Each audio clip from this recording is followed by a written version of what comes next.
It's The Journey with drug and alcohol attorney Mark G. Astor. All right, everybody, welcome to another edition of The Journey. Super excited to have as my guest Anthony Acompara. Hey, Anthony, how are you? Hi, Mark. Great to see you. Good to see you. So, Anthony does a lot of things, and he does them really well. He's the Faith Program Director at Banyan Treatment Center. He's a global goodwill ambassador. He's an author, and he's also the host of the Faith in Recovery show, which I think you had me on, right? Not that long ago. Yes. So, it was the radio. You were on the radio, and it was a great show, and I'm still getting calls about it. All right, I love it. Listen, I was very flattered when you agreed to come on my show, because I don't think I'm not as big a star as you. I haven't written my book yet, so I'm a little behind you. But I'm always flattered when people who work in industry are willing just to give up a little bit of their time to come and chat about what they do. And thank you very much for coming on. Absolutely, it's a pleasure. So there's a bunch of stuff that you do. So I don't know tell me what you spend the most time doing. Probably eating pizza, as you might be able to.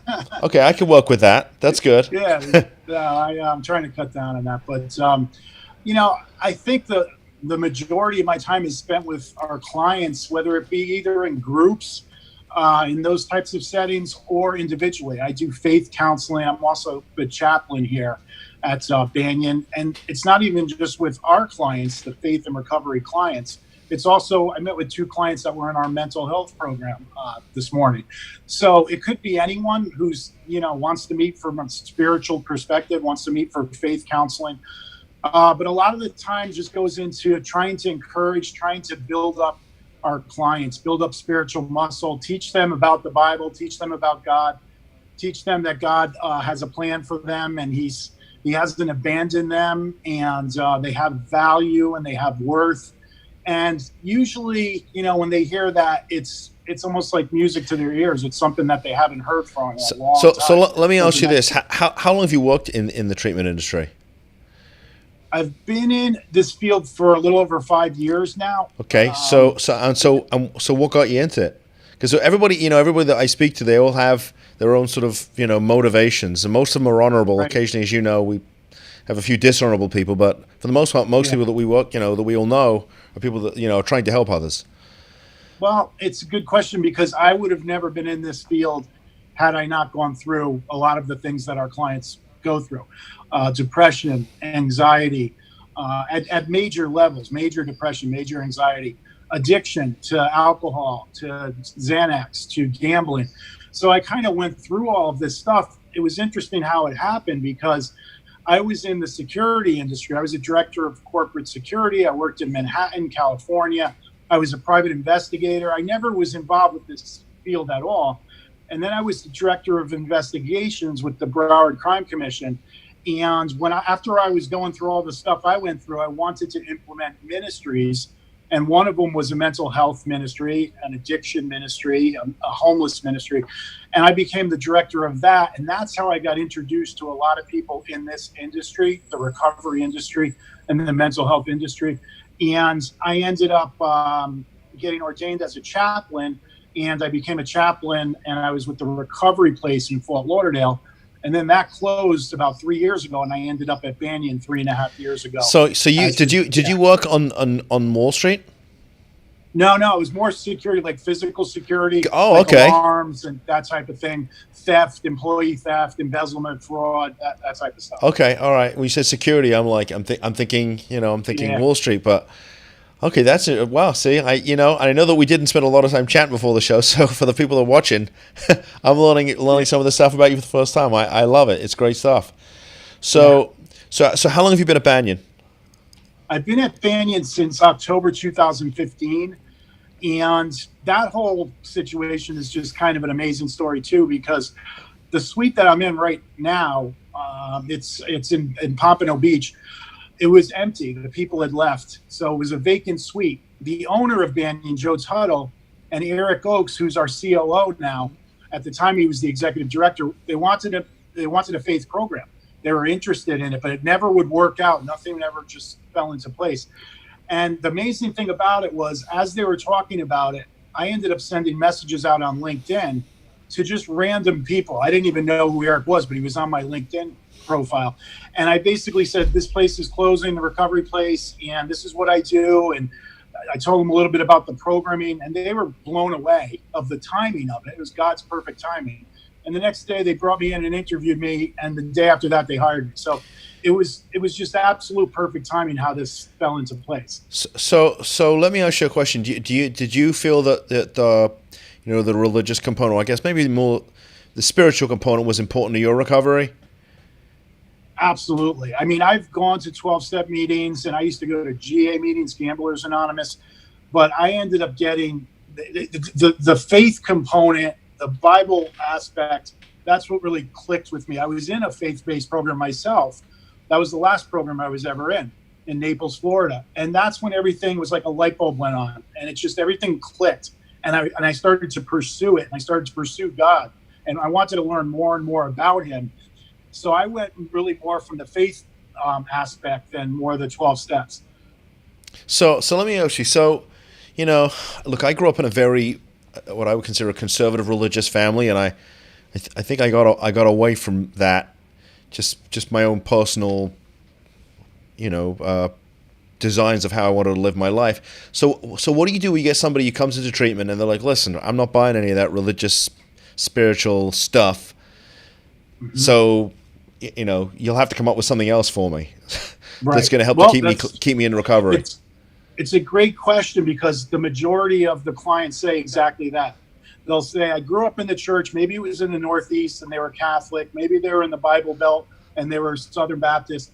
But they said that, they felt a lot of guilt. They felt a lot of condemnation, and they walked away from it as soon as they could. And I did the same thing, because I was kind of made to go to church when I was younger. I had to be an altar boy. I had to go to Catholic school. I hated it. I didn't want anything to do with it. So I rebelled against it because I was kind of forced into it. The good thing about here with Banyan, with this program, it's an optional program. No one's forcing anyone or even really asking them to come into it. They either come here specifically because they want a faith-based program, or when they're here, they usually see a change in the people that they've known that are in the program, and usually the other clients will tell them about it, and they'll come up, like a girl yesterday she was here. She tried out the program. She's been here about 5 days, and now she loves it. She wants to come in the program, so she's in the program. So we're really not selling them on it. We're just, we're just explaining to them that it's not a fire, brimstone, condemnation, guilt type of program, because nobody responds well to that. They run from that. So it's really more building them up, getting them out of guilt and shame, getting them out, overcoming guilt and shame, those types of things, focusing on forgiveness, focusing on anger. And so that's kind of the way we approach it here.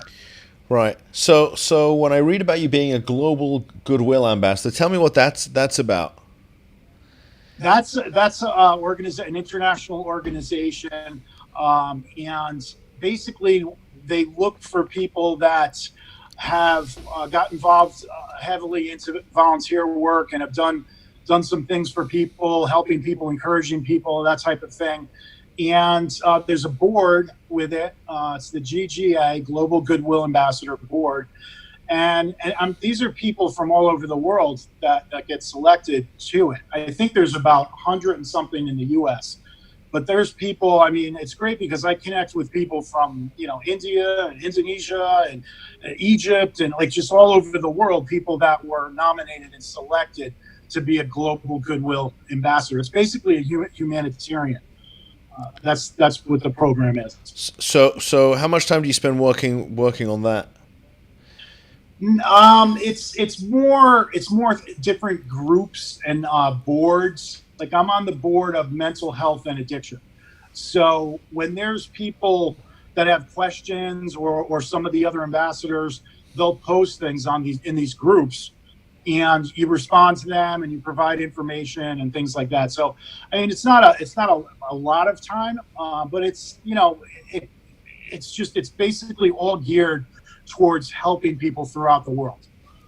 Right. So I know that you did you just finish writing a book? I think you did, right? I wrote two. One of them is a devotional book. The second one came out last August. It's called Overcoming Emotional Obstacles Through Faith. And it's basically a testimonial book of things that I've gone through, some of the things I mentioned, and ways to approach overcoming that through faith or through biblical principles. So that's what that book is. So what was the first book? The first one was called Impact Devotional Series. It was basically a devotional book. It was kind of just to encourage people. I actually didn't even know I was writing a book when I was writing it, because I was just typing up things to encourage our clients at the recovery place when I was there. So there'd be a little prayer, there'd be a little verse, and there'd be a little topic. Maybe it was anger, maybe it was shame. And I would just write a little thing about it, a little paragraph. And then I started printing them out and emailing them out. And then somebody said to me, you should try to get it published. And I did. And then I wrote this second one, Overcoming Emotional Obstacles, knowing that I was writing a book. But that's more of a testimonial book. Wow. Okay. So we say, is that a testimony from people that you've worked with? It's more of things that I've gone through, like personal stories of things that I've dealt with and I've gone through and applied, faith to overcome those. They sell it at churches like Calvary Chapel and Fort Lauderdale. It's on Amazon, Barnes and Noble.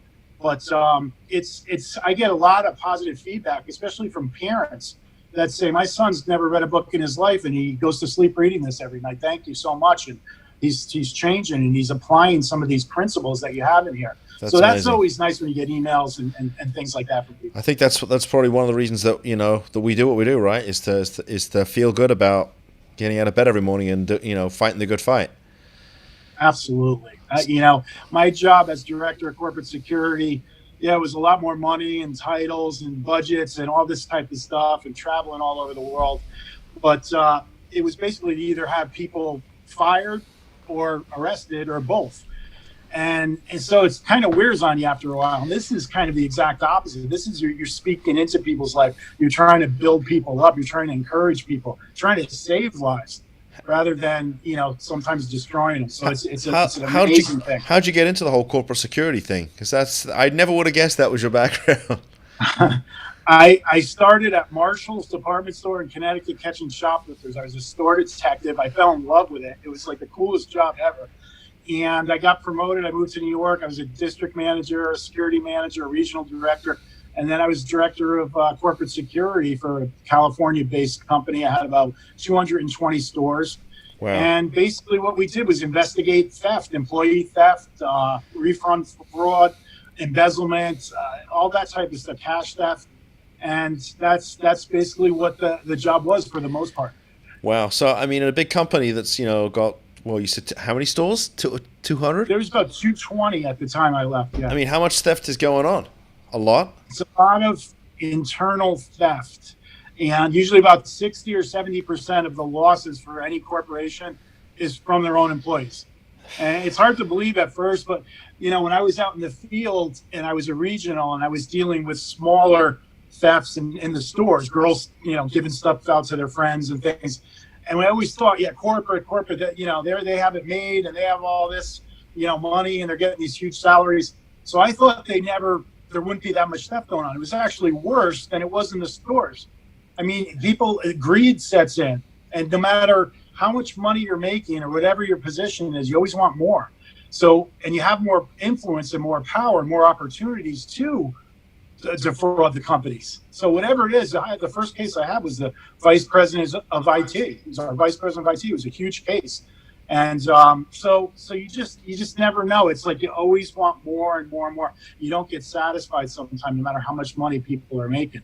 And it was an interesting thing to go from the store level and the theft and things that were going on there to the corporate level, and how much more comprehensive it was, and how much more of losses there were to the company.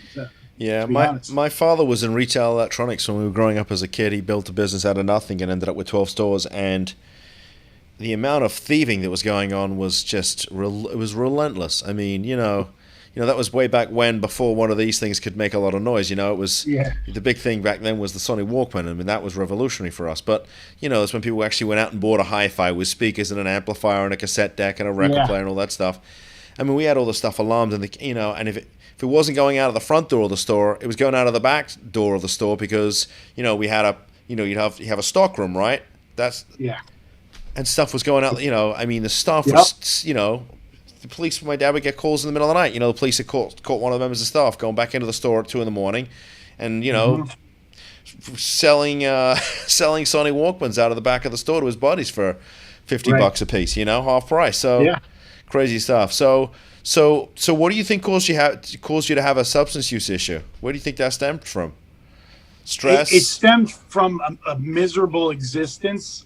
When I left that position, I had tremendous unforgiveness in my heart towards some people in California, in particular my boss. I found out some things that were going on, and that just made it even worse. And I stopped sleeping for about a month and a half because I was filled with anger and rage and unforgiveness. And that's really what started my whole downward spiral. It could all be, it could all go back right to the unforgiveness and the resentment. That's why we focus on that so much with our clients here, because that's almost part of the package of addiction. You're having so many conflicts with people. There's a lot of unforgiveness, and you're getting hurt by people, and you're hurting people. So that's really what started it. And so when you're in so much pain emotionally, and you have so much hatred and anger and all of this stuff going on, you look for a way out. You look for an escape. And to sit in a casino for 12, 14 hours a day, every other day, seemed like a great idea to me because it could distract me from my miserable existence. And I had a lot of money from stock at one point. It was like a perfect storm. I had all this money, and I was looking for ways to escape reality. And that was the biggest problem, was the alcohol and was the gambling. I couldn't stop.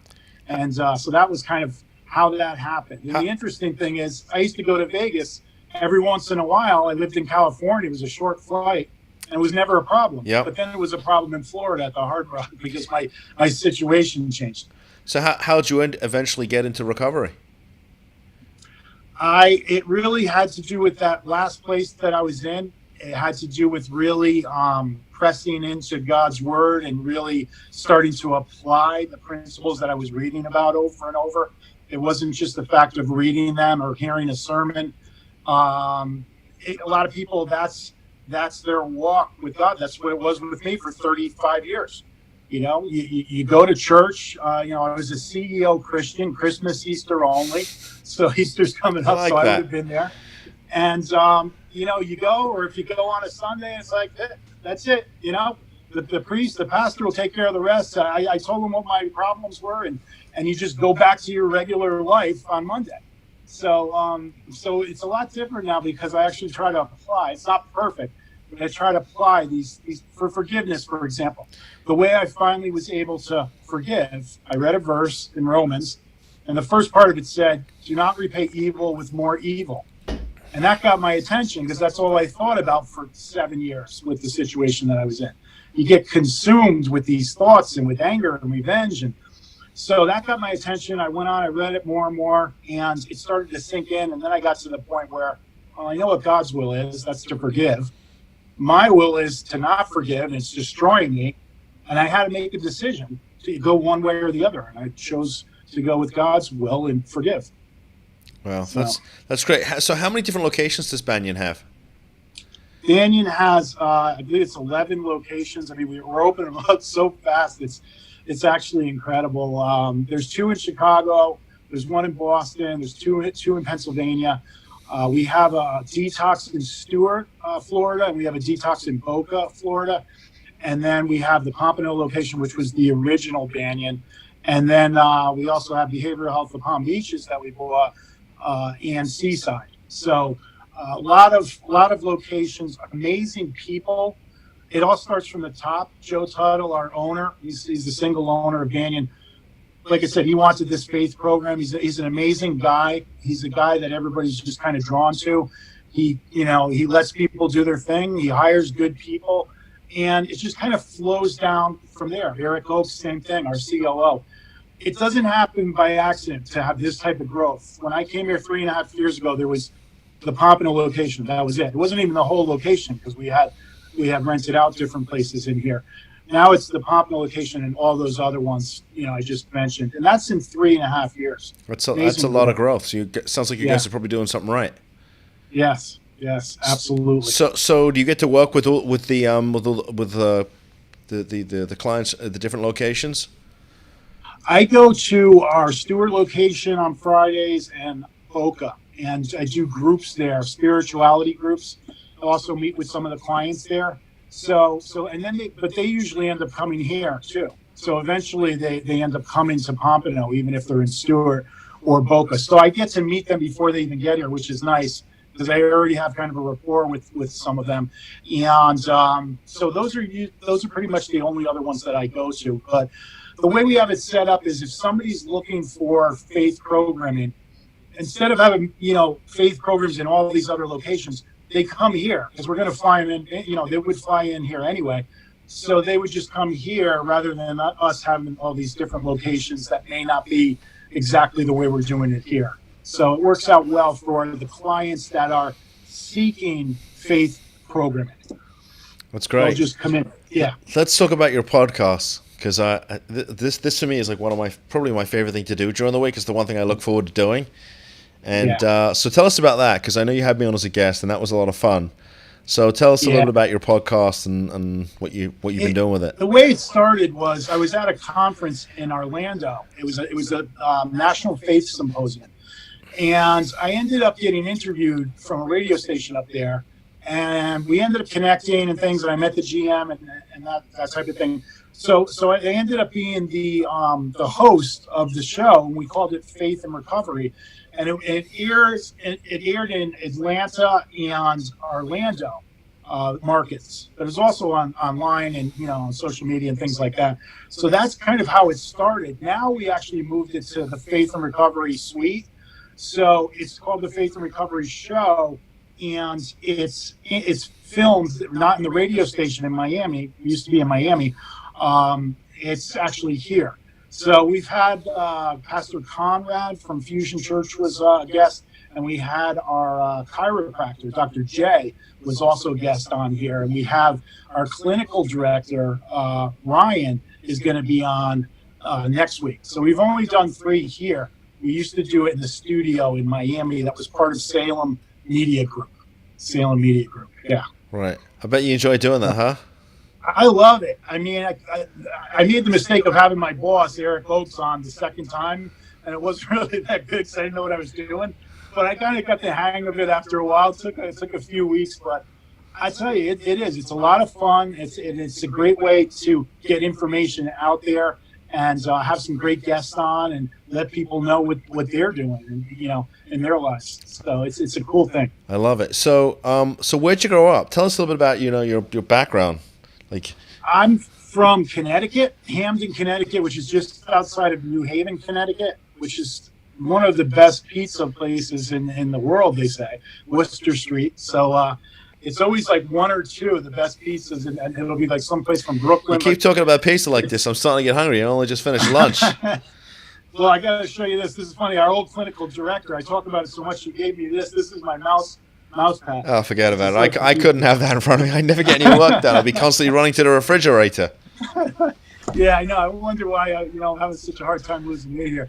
But yeah, I grew up in Connecticut, and like I said, I started in the security field up there, and then I moved to New York. I was on Long Island for a few years, loved it there, had a great time out there. Ended up in Manhattan, worked there for about 6 years in the security field, and then I ended up getting promoted a few times, and I moved out to California. I was the director of corporate security, and then it just kind of went downhill for about 6 years. So what was family life like growing up in Connecticut?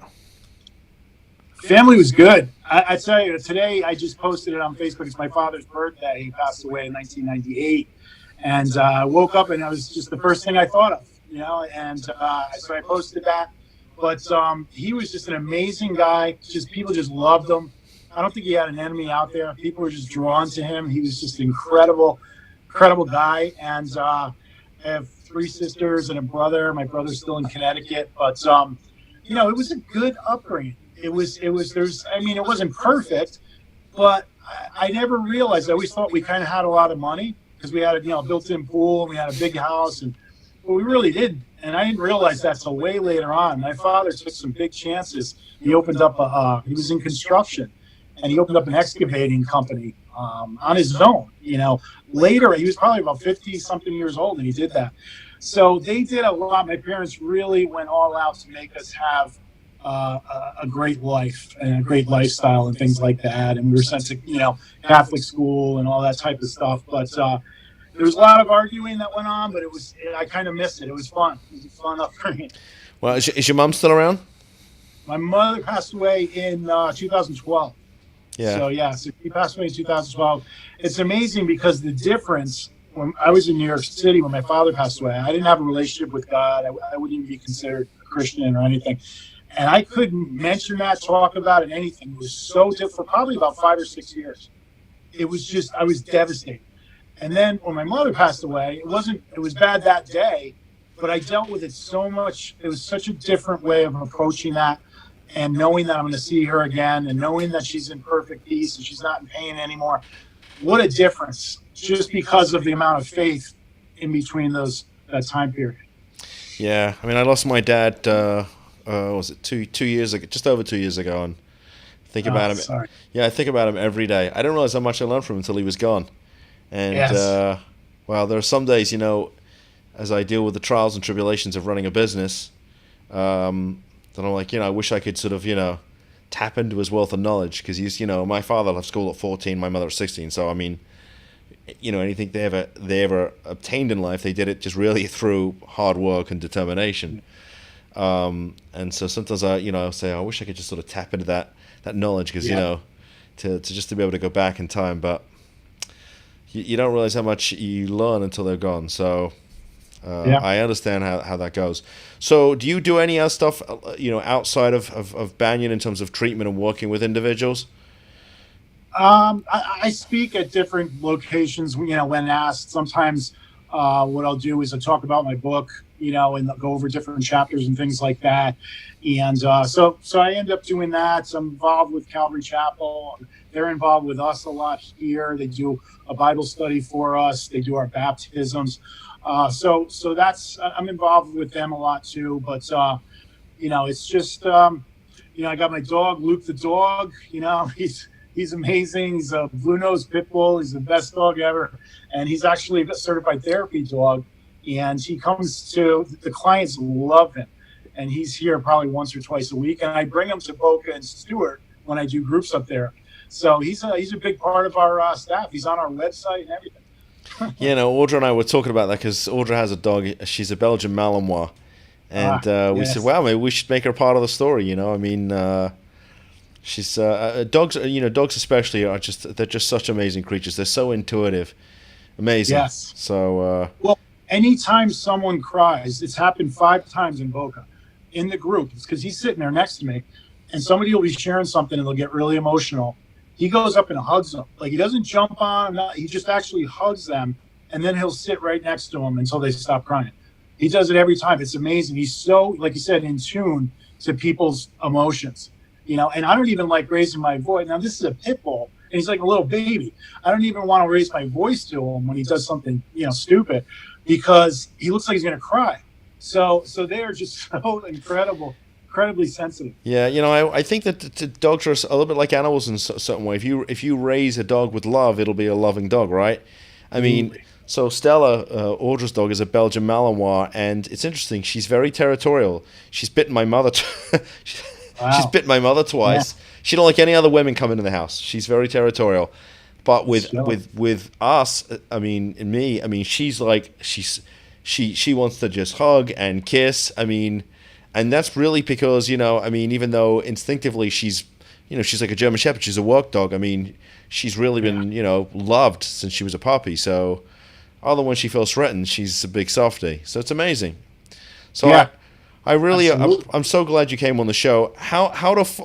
Your book? How do people find out get the book? How would they do that? The book is on Amazon.com. You could just put my name in there, Anthony Acompara. It's called Overcoming Emotional Obstacles Through Faith, and it's on Amazon. It's on BarnesandNoble.com. It's just got a 5-star rating on Goodreads. So that's that. And as far as with Banyan. We have a big conference coming up. That's our PR person would probably get mad if I didn't say anything. And thanks, you're going. You signed up. Yeah, that's the one in May, right? You've got. I think you've got. You've got Darren Prince, Brandon Novak. I've had both of them on the show. And who else is coming? You've got a couple other really good speakers, right?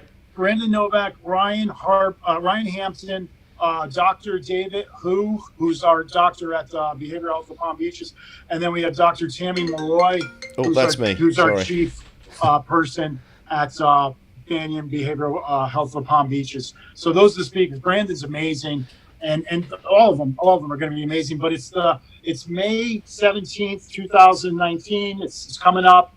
It's 11 to 3, and you could just go online to register. It's at the Doubletree Hilton in Deerfield Beach. So it's Friday, May 17th.